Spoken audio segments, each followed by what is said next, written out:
Que a paz do Senhor esteja sobre sua vida. Hoje, seguimos com nosso estudo do livro do profeta Jeremias, chegando ao capítulo 6. Este capítulo marca o encerramento de uma sessão inicial de advertências e se destaca pela urgência do juízo prestes a se cumprir. Deus, através de Jeremias, convoca o povo ao arrependimento diante da aproximação do desastre. Aqui, vemos o Senhor revelar com clareza o colapso que virá sobre Jerusalém, não como uma punição sem propósito, mas como resultado direto de uma rebelião sistemática e prolongada contra a sua aliança. Jeremias descreve com detalhes a iminência do ataque inimigo. Ele fala de trombetas de guerra, de cercos, de multidões que vêm do norte. Mas, ao mesmo tempo, o coração de Deus transparece em cada apelo. Ele continua chamando o povo a prestar atenção, a examinar seus caminhos, a ouvir os profetas. O Senhor lamenta que, mesmo anunciando a verdade com fidelidade, o povo não quer ouvir. Seu coração se endureceu, suas orelhas estão incircuncisas. E ainda assim, Deus insiste, mostrando que sua misericórdia é maior que a obstinação humana. O capítulo também denuncia os pecados que estão por trás do colapso.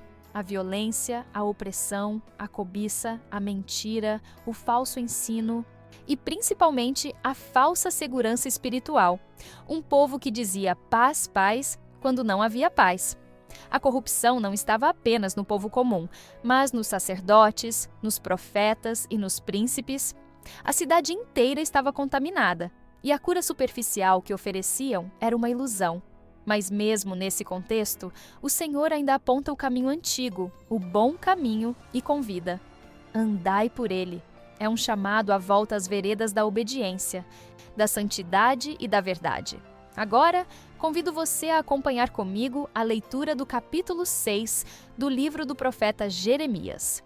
Fugi para a salvação vossa, filhos de Benjamim, do meio de Jerusalém. E tocai a trombeta em Tecoa, e levantai um sinal de fogo sobre Bet-Aquerem, porque do lado norte surge um mal e uma grande destruição. A formosa e delicada assemelhei à filha de Sião, mas contra ela virão pastores com os seus rebanhos. Levantarão contra ela tendas em redor, e cada um apacentará no seu lugar. Preparai a guerra contra ela, levantai-vos e subamos ao pino do meio-dia. Ai de nós! Já declina o dia, já se vão estendendo as sombras da tarde. Levantai-vos e subamos de noite e destruamos os seus palácios. Porque assim diz o Senhor dos Exércitos: cortai árvores e levantai trincheiras contra Jerusalém. Esta é a cidade que há de ser castigada. Só opressão há no meio dela. Como a fonte produz as suas águas, assim ela produz a sua malícia. Violência e estrago se ouvem nela. Enfermidade e feridas há diante de mim continuamente. Corrige-te, ó Jerusalém, para que a minha alma não se aparte de ti, para que não te torne em assolação e terra não habitada. Assim diz o Senhor dos Exércitos: diligentemente respigarão os resíduos de Israel como uma vinha. Torna a tua mão como o vindimador aos cestos. A quem falarei e testemunharei, para que ouça? Eis que os seus ouvidos estão incircuncisos e não podem ouvir. Eis que a palavra do Senhor é para eles coisa vergonhosa e não gostam dela. Por isso, estou cheio do furor do Senhor. Estou cansado de o conter. Derramá-lo-ei sobre os meninos pelas ruas e na reunião de todos os jovens, porque até o marido com a mulher serão presos, e o velho com o que está cheio de dias. E as suas casas passarão a outros, como também as suas herdades e as suas mulheres juntamente, porque estenderei a minha mão contra os habitantes desta terra, diz o Senhor. Porque desde o menor deles até o maior, cada um se dá à avareza, e desde o profeta até o sacerdote, cada um usa de falsidade, e curam superficialmente a ferida da filha do meu povo, dizendo: paz, paz, quando não há paz. Porventura, envergonham-se de cometer abominação? Pelo contrário, de maneira nenhuma se envergonham, nem tampouco sabem que coisa é envergonhar-se. Portanto, cairão entre os que caem. No tempo em que eu os visitar, tropeçarão, diz o Senhor. Assim diz o Senhor: ponde-vos nos caminhos e vede, e perguntai pelas veredas antigas: qual é o bom caminho, e andai por ele. E achareis descanso para as vossas almas. Mas eles dizem: não andaremos nele. Também pus atalaia sobre vós, dizendo: Estai atentos ao som da trombeta, mas dizem, não escutaremos. Portanto, ouvi vós, nações, e informa-te tu, ó congregação, do que se faz entre eles. Ouve tu, ó terra, eis que eu trarei mal sobre este povo, o próprio fruto dos seus pensamentos, porque não estão atentos às minhas palavras e rejeitam a minha lei. Para que, pois, me vem o incenso de Sabá e a melhor cana aromática de terras remotas? Vossos holocaustos não me agradam, nem me são suaves os vossos sacrifícios. Portanto, assim diz o Senhor: eis que armarei tropeços a este povo, e tropeçarão neles pais e filhos juntamente. O vizinho e o seu companheiro perecerão. Assim diz o Senhor: eis que um povo vem da terra do norte, e uma grande nação se levantará das extremidades da terra. Arco e lança trarão, são cruéis, e não usarão de misericórdia. A sua voz rugirá como o mar, e em cavalos virão montados, dispostos como homens de guerra contra ti, ó filha de Sião. Ouvimos a sua fama, afrouxaram-se as nossas mãos, angústia nos tomou, e dores como as de parturiente. Não saiais ao campo, nem andeis pelo caminho, porque espada do inimigo e espanto há ao redor. Ó filha do meu povo, cinge-te de saco e revolve-te na cinza. Pranteia como por um filho único, pranto de amargura, porque de repente virá o destruidor sobre nós. Por torre de guarda te pus entre o meu povo, por fortaleza, para que soubesses e examinasses o seu caminho. Todos eles são os mais rebeldes, andam murmurando, são duros como bronze e ferro, todos eles são corruptores. Já o fole se queimou, o chumbo se consumiu com o fogo. Em vão fundiu o fundidor tão diligentemente, pois os maus não são arrancados. Prata rejeitada lhes chamarão, porque o Senhor os rejeitou. O capítulo se inicia com um chamado à fuga. Fugi, filhos de Benjamim, do meio de Jerusalém. O profeta começa alertando o povo da iminente destruição que virá do norte, utilizando linguagem militar e geográfica para dar clareza ao aviso. Benjamim, a tribo vizinha de Judá, é mencionada como uma testemunha próxima da calamidade. Deus não deseja a morte dos inocentes, por isso orienta aqueles que ainda podem escapar que o façam. A urgência da mensagem é reforçada pelo tom com que Jeremias clama. A cidade está cercada não apenas fisicamente, mas espiritualmente. A destruição é apenas uma consequência visível do colapso interior já instalado. A descrição continua. Alçai sinal em Bet-Aquerem, porque do norte aparece o mal, uma grande calamidade. O mal não é apenas um exército, é uma sentença. Deus está permitindo que o julgamento venha por meio de um povo estrangeiro. Essa invasão não é um ato aleatório da geopolítica, mas o resultado de uma série de rejeições à aliança. Jerusalém, que deveria ser lugar de santidade, tornou-se lugar de rebeldia. Por isso, o Senhor diz: compararei a filha de Sião a uma tenda delicada. Essa imagem mostra a fragilidade que o pecado gerou. O que era para ser firme tornou-se instável. A vinda do inimigo é detalhada como um cerco meticuloso. Preparai contra ela a guerra. Levantai-vos e subamos ao meio-dia. O ataque é constante, determinado e impiedoso. Não há descanso nem de dia, nem de noite. Ai de nós, porque já declina o dia, já se estendem as sombras da tarde. Isso mostra o avanço inexorável da destruição. O tempo de ouvir, de se arrepender, de responder a Deus está se esgotando. O sol da misericórdia está se pondo e as trevas do juízo se aproximam. Há uma tensão entre o lamento de Deus e a obstinação do povo. O Senhor não tem prazer na morte de ninguém, mas o povo insiste em caminhar para ela. Jerusalém é chamada de fonte de malícia. Essa é uma descrição séria e reveladora. O mal não está apenas presente na cidade, ele jorra de lá como uma nascente. Isso nos mostra que a iniquidade havia se institucionalizado, se tornado parte do cotidiano, alimentada por um sistema de religiosidade corrompida, justiça vendida e verdade negligenciada. Violência e destruição se ouvem nela. Enfermidade e feridas estão continuamente perante mim. Essa é uma descrição tanto espiritual quanto social. O pecado produz violência, e a violência adoece o povo. Deus declara que agirá contra essa fonte de corrupção. Corrige-te, Jerusalém, para que a minha alma não se aparte de ti. Aqui, mais uma vez, vemos que o juízo não é o desejo de Deus. É a consequência que ele tenta evitar até o último instante. Mas se não houver arrependimento, então virá a disciplina. E te ponha por assolação, terra que não tem moradores. A mesma cidade que deveria ser luz para as nações, agora corre o risco de se tornar ruínas por causa da sua dureza de coração. É um aviso não apenas a Jerusalém, mas a todos os que conhecem a verdade e insistem em ignorá-la. A mensagem que o Senhor entrega a Jeremias continua a refletir o peso do juízo iminente, mas também revela a resistência do povo à correção. Deus diz ao profeta: até os seus ouvidos estão incircuncisos e não podem ouvir. Eis que a palavra do Senhor é para eles coisa vergonhosa, não gostam dela. Isso vai além da rejeição, é desprezo ativo pela palavra. Os ouvidos incircuncisos simbolizam um coração que não quer ser transformado. Um povo que resiste à verdade como se ela fosse algo ofensivo, pesado demais, fora de lugar em sua realidade corrompida. O pecado havia chegado ao ponto em que ouvir a verdade se tornara incômodo, até repulsivo. Diante disso, o Senhor declara: por isso estou cheio do furor do Senhor, estou cansado de o conter. Jeremias carrega esse peso dentro de si, a indignação santa de Deus que precisa ser anunciada, mesmo diante de um povo que não quer ouvir.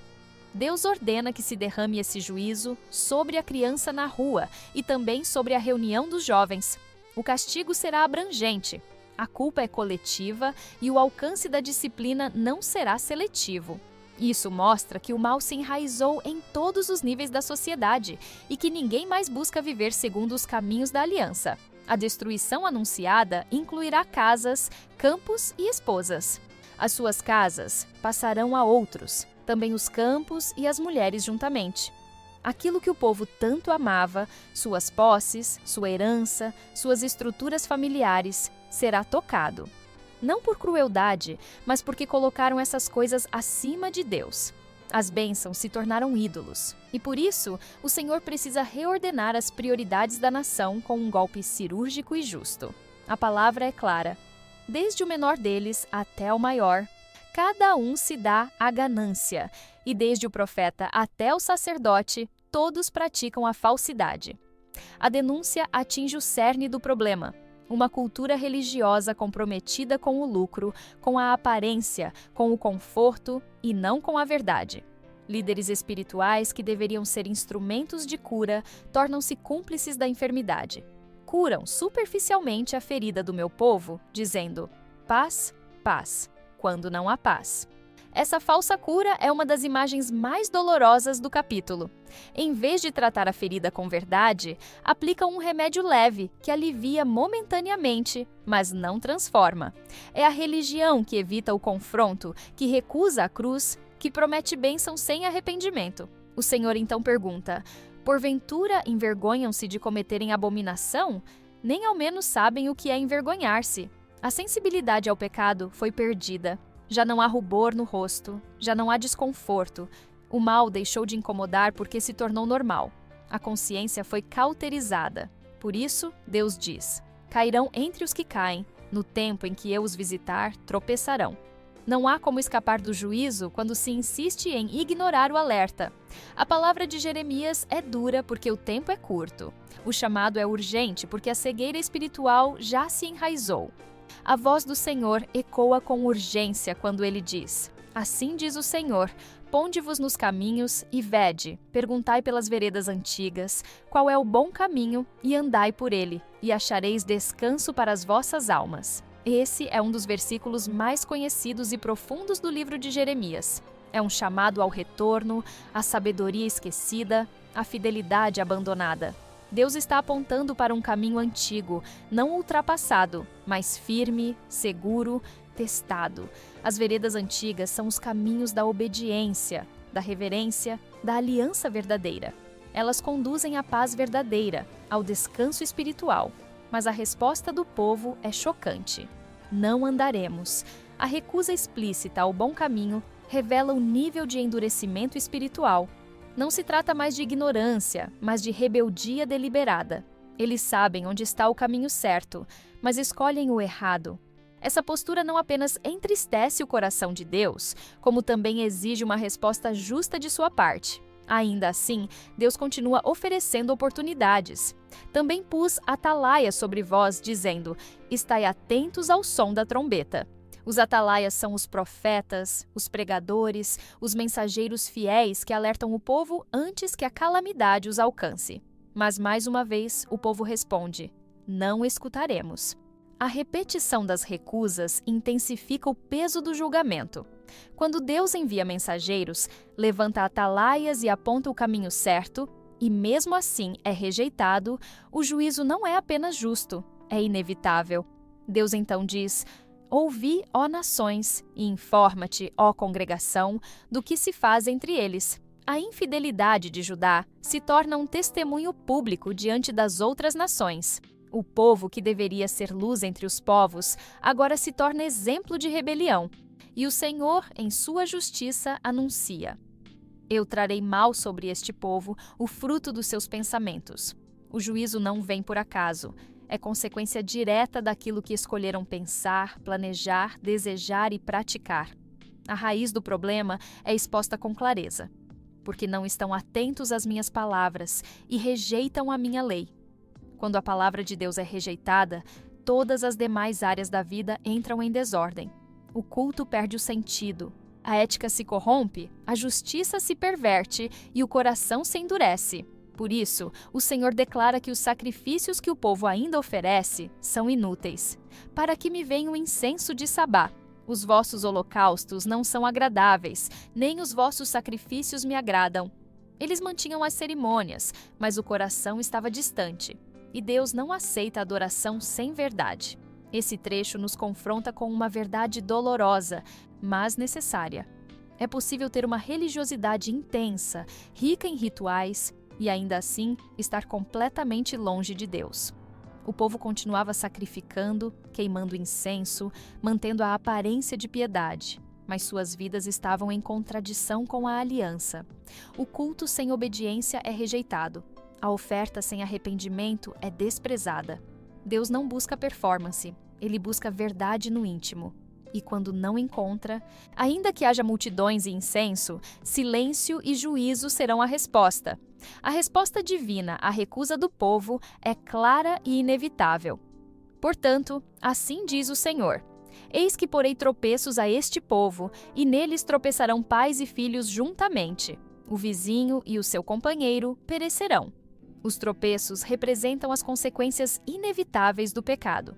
Não são obstáculos postos por crueldade, mas por justiça. Deus está permitindo que o próprio caminho do povo, rejeitado, tortuoso, distante da verdade, os leve a um colapso inevitável. E esse colapso afetará famílias, relacionamentos, gerações. Quando uma nação abandona a retidão, todos sofrem. A ruína coletiva é o reflexo da decisão coletiva de endurecer o coração contra Deus. O profeta, como quem antecipa a visão da catástrofe, escuta o ruído que se aproxima. Eis que vem um povo da terra do norte, e uma grande nação se levantará dos confins da terra. Trata-se mais uma vez da Babilônia, instrumento do juízo divino. Eles são descritos como cruéis, impiedosos, com linguagem bélica e imagens de terror. Arco e lança empunham, são cruéis e não terão misericórdia. A invasão não será uma simples disputa de territórios. Será o desfecho de anos de advertências ignoradas, de palavras desprezadas, de atalaias silenciados. A rejeição da palavra se transforma agora em ovação ao terror. A chegada desse exército causa uma reação profunda e emocional no coração do povo. Ouvimos a sua fama. Afrouxaram-se as nossas mãos, angústia nos tomou e dores como de mulher de parto. Aquelas mesmas pessoas que diziam não andaremos, agora se veem paralisadas diante do medo. A segurança que sentiam em suas alianças, suas cerimônias e seus bens desaparece. A alma que antes desprezava a verdade, agora se curva sob o peso da realidade. Mas o arrependimento tardio diante do juízo não pode apagar anos de rejeição voluntária. A palavra não volta vazia. Se não gera salvação, revela o juízo. A reação do profeta não é de vingança ou frieza. Jeremias sente a dor do povo como sua própria. Ele clama: não saiais ao campo, nem andeis pelo caminho, porque espada do inimigo há e espanto em redor. Daum. O cenário de medo e desolação se instala.